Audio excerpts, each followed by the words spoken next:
বিসমিল্লাহির রহমানির রহিম।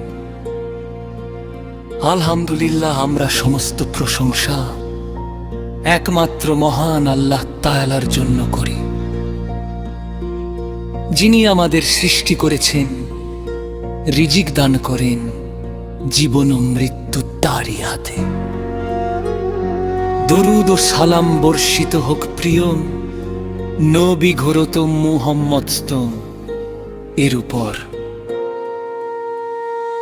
প্রিয় ভাই ও বোনেরা, আজ আমি আপনাদের সামনে যে বিষয়টি নিয়ে কথা বলবো সেটি হলো আমাদের জীবনে আল্লাহর গুরুত্ব এবং আল্লাহর সাথে আমাদের সম্পর্ক কেমন হওয়া উচিত। আমরা সবাই জানি এই দুনিয়া ক্ষণস্থায়ী, আজ আমরা আছি কাল থাকবো না, কিন্তু একমাত্র চিরস্থায়ী সত্তা হলেন আল্লাহ সুবহানাহু ওয়া তাআলা। আল্লাহকে, তিনি আমাদের রব, তিনি আমাদের সৃষ্টি করেছেন। কুরআনে আল্লাহ বলেন, আমি জিন ও মানুষকে সৃষ্টি করেছি শুধুমাত্র আমার ইবাদতের জন্য। তাহলে আমরা বুঝতে পারি আমাদের জীবনের মূল উদ্দেশ্য কি আল্লাহর ইবাদত করা। কিন্তু দুঃখের বিষয়, আমরা আজ দুনিয়ার পিছনে ছুটতে গিয়ে আল্লাহকে ভুলে যাচ্ছি। নামাজ পড়তে অলসতা করি, কুরআন পড়ি না, দোয়া করি না, কিন্তু দুনিয়ার কাজের জন্য দিনরাত পরিশ্রম করি।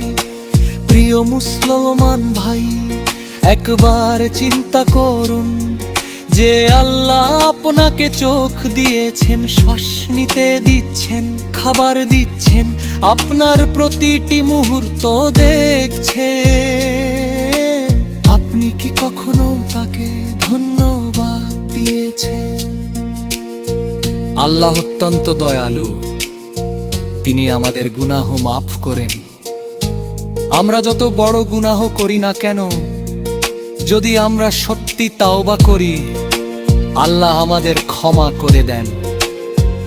হাদিসে এসেছে, যদি কেউ পাহাড় সমান গুনাহ নিয়ে আসে আর আন্তরিকভাবে তাওবা করে, আল্লাহ তাকে ক্ষমা করে দেন। সুবহানাল্লাহ। তাহলে আমরা কেন দেরি করছি? আজই, এখনই আল্লাহর দিকে ফিরে আসুন। প্রিয় ভাই ও বোনেরা, আল্লাহ আমাদের পরীক্ষা করেন, কখনো দুঃখ দিয়ে, কখনো সুখ দিয়ে, কখনো রোগ দিয়ে, কখনো অভাব দিয়ে। এই পরীক্ষার সময় আমরা কি করি? আমরা অনেক সময় অভিযোগ করি, কেন আমার সাথে এমন হলো? কিন্তু একজন মুমিন জানো, সবকিছু আল্লাহর পক্ষ থেকে আসে, আর এর মধ্যে আমাদের জন্য কল্যাণ আছে। আল্লাহ বলেন, তোমরা ধৈর্য ধারণ করো, নিশ্চয় আল্লাহর ধৈর্যশীলদের সাথে আছেন। সবর, এটা খুব বড় ইবাদত। যখন আপনি কষ্টে থাকি কিন্তু আল্লাহর উপর ভরসা রাখেন, তখন আপনি আল্লাহর কাছে প্রিয় হয়ে যান। এটা খুব গুরুত্বপূর্ণ। সব কাজ করার মর্পণা কর আল্লাহ গুণ করছে রে। যেমন আপনি চেষ্টা করবেন, নামাজ পড়লেন, দোয়া করবেন, তারপর করবেন, হে আল্লাহ, আপনি যা বানামরি করেন তাই করুন। প্রিয় মুসলমান ভাই, আমরা কি আল্লাহকে সত্যি ভালোবাসি?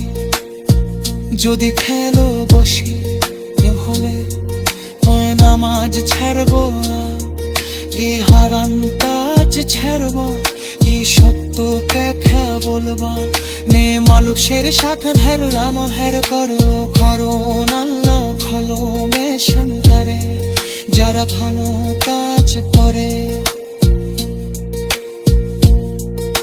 আল্লাহর বলে এটা আমাদের জীবনের সবচেয়ে বড় সৌভাগ্য, যার অন্তরে আল্লাহর ভরে আছে সে কখনো খারাপ কাজ করতে পারে না।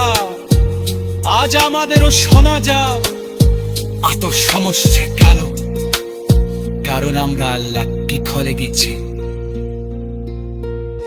যদি আমরা আবার না